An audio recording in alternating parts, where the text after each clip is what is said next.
আল্লাহ তাআলা বলছেন ইনিত্তাকাইতুন্না, হে নবীর বিবিরা, যদি তোমরা আল্লাহকে ভয় করো, যদি তোমাদের অন্তরে আল্লাহর ভয় থাকে, তাহলে শুনে রাখো ইনিত্তাকাইতুন্না ফালা তাখজানা বিল কল, তাহলে তোমরা পর পুরুষের সঙ্গে তোমরা নরম ভাষাতে কথা বলবে না, পর পুরুষের সঙ্গে তোমরা মিষ্টি ভাষাতে কথা বলবে না।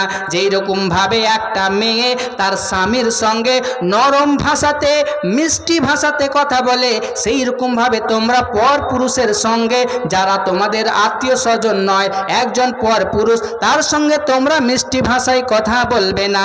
কেন বলবে না? কেন বলবে না? কেন বলবে না?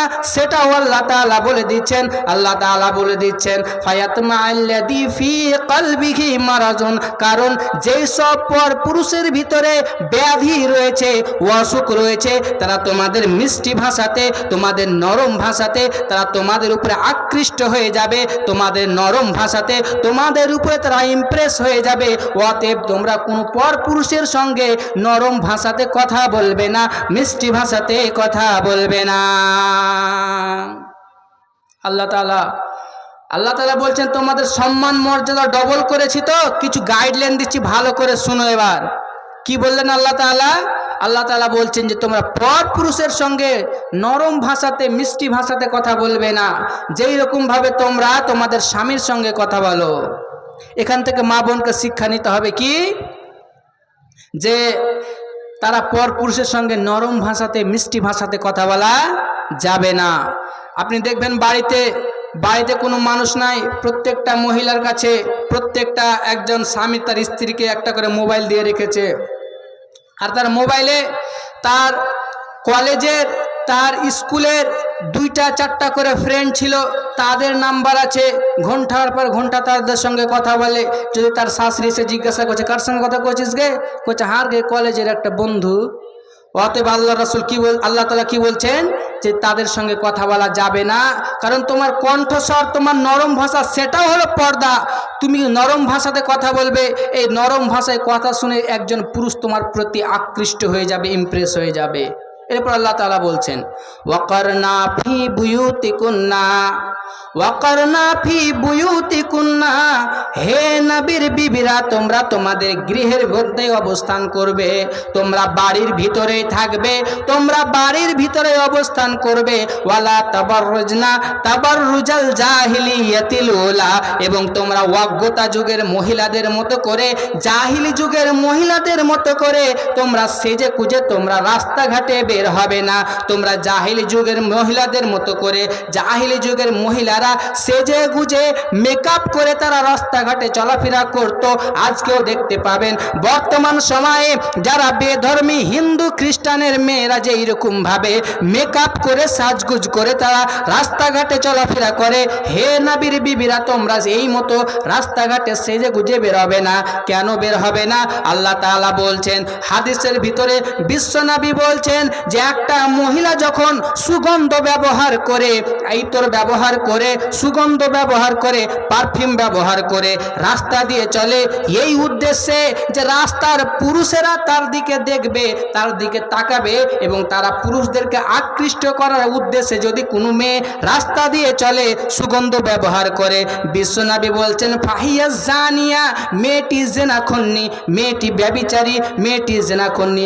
একজন মেয়ে বলবে, হে মৌলভী সাহেব কেমন কথা বলছেন, আমি তো রাস্তা দিয়ে সুগন্ধ ব্যবহার করে গিয়েছি, আমি তো কোনো পুরুষকে আকৃষ্ট করিনি। কেন আল্লাহ রাসূল বলছেন, কারণ একটা মেয়ে যখন সেজে কুজে রাস্তা দিয়ে বের হবে, সুগন্ধ ব্যবহার করে রাস্তা দিয়ে বের হবে, পুরুষেরা তার দিকে দেখবে, তার দিকে তাকাবে, তাকার পরে তো তার ভিতরে জেনার জিনিস উত্তেজনা হবে। তাই বিশ্বনবী বলছেন, হযরতে জারির বিন আব্দুল্লাহ বলছেন যে আল্লাহ রাব্বুল আলামিনের নবীকে আমি জিজ্ঞাসা করলাম আন্নাজারিল ফুজাতি, হঠাৎ করে কোনো মহিলার দিকে দৃষ্টি পড়ে যাওয়ার ব্যাপারে, হে আল্লাহর রাসূল রাস্তা দিয়ে চলাফেরা করছি, রাস্তা দিয়ে ঘোরাফেরা করছি, স্কুলে যাচ্ছি, কলেজে যাচ্ছি, ব্যবসা বাণিজ্য করতে যাচ্ছি, হঠাৎ করে একজন মহিলা যদি আমার চোখের সামনে চলে আসে, সেই মতো অবস্থায় আমি কি করব?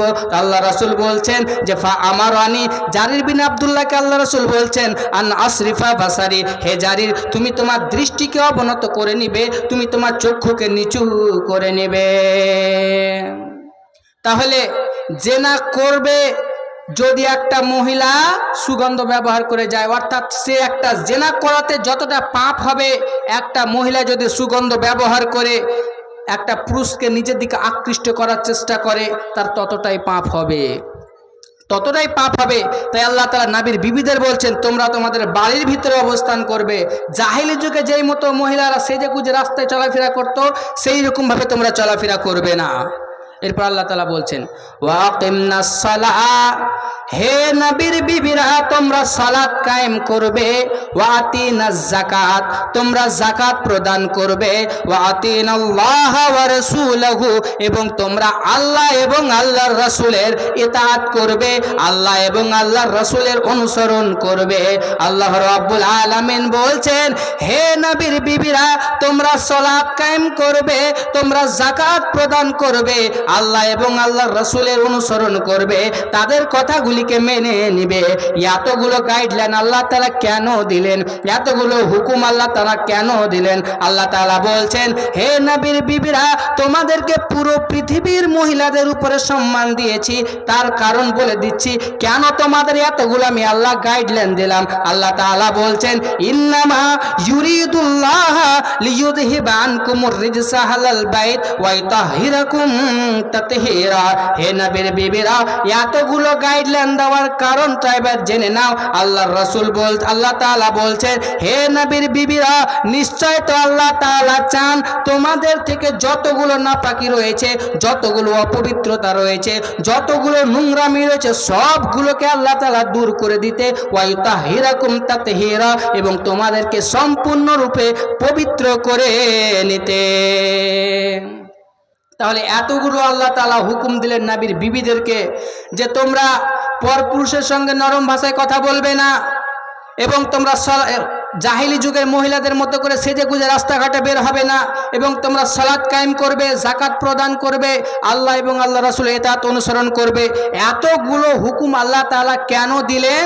আল্লাহ বলছেন যে আমি আল্লাহ চাই যে তোমাদের উপরে যতগুলো নাপাকি রয়েছে, অপবিত্রতা রয়েছে, নোংরামি রয়েছে, সবগুলোকে দূর করে দিতে এবং তোমাদেরকে সম্পূর্ণরূপে পবিত্র করে নিতে।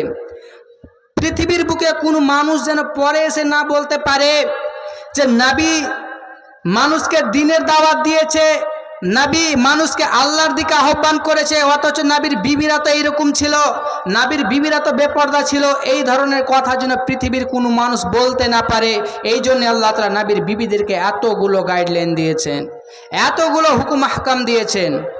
তো নবীর বিবিরা কি? এরা হলো আহলে বাইত। এদের সঙ্গে আপনাকে আমাকে সৎ ব্যবহার করতে হবে, ভালো আচরণ করতে হবে। নবীর আহলে বাইত আর কারা? আম্মা জান আয়েশা বলছেন যে একদিন বিশ্বনবী বাড়ি থেকে বের হলেন, বের হওয়ার পরে আল্লাহ রাব্বুল আলামিনের নবীর গায়ে একটা কালো চাদর ছিল, কালো চাদরের ভিতরে আল্লাহ রাব্বুল আলামিন সেটি গায়ে দিয়ে বাড়ি থেকে বের হলেন। এমতো অবস্থায় হযরত আলী আসলেন, হযরত আলী রাদিয়াল্লাহু তাআলা আনহুকে আল্লাহ রাসূল সে চাদরের ভিতরে প্রবেশ করালেন। এরপরে ফাতিমা রাদিয়াল্লাহু তাআলা আনহা আসলেন, তাকেও আল্লাহ রাসূল সে চাদরের ভিতরে প্রবেশ করালেন। তারপরে হাসান রাদিয়াল্লাহু তাআলা আনহু আসলেন, তাকেও আল্লাহ রাসূল সে চাদরের ভিতরে প্রবেশ করালেন। তারপরে হুসেন রাদিয়াল্লাহু তাআলা আনহু আসলেন, তাকেও আল্লাহ রাসূল সে চাদরের ভিতরে প্রবেশ করালেন। চারজন এবং আল্লাহ রাসূলকে দিয়ে পাঁচজন একটি চাদরের ভিতরে ঢুকে গেলেন। ঢুকে যাওয়ার পরে আল্লাহ রাসূল একটি দোয়া করছেন, এই আয়াতটি পড়ছে।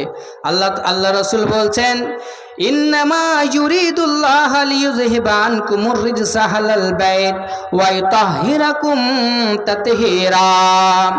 নিশ্চয় আল্লাহ তাআলা তো চায় যে আমার পরিবারের আমার বংশের লোক যাদেরকে আল্লাহ রাসূল সেই চাদরের ভিতরে ভরেছেন, তাদের উদ্দেশ্যে আল্লাহ রাসূল বলছেন নিশ্চয় আল্লাহ তাআলা তো চায় যে তাদের ভিতর থেকে তাদের উপরে যতগুলো নাপাকি রয়েছে, যতগুলো নোংরামি রয়েছে, সবগুলোকে আল্লাহ তাআলা দূর করে দিতে, ওয়া তাহিরাকুম তাতহীরা, এবং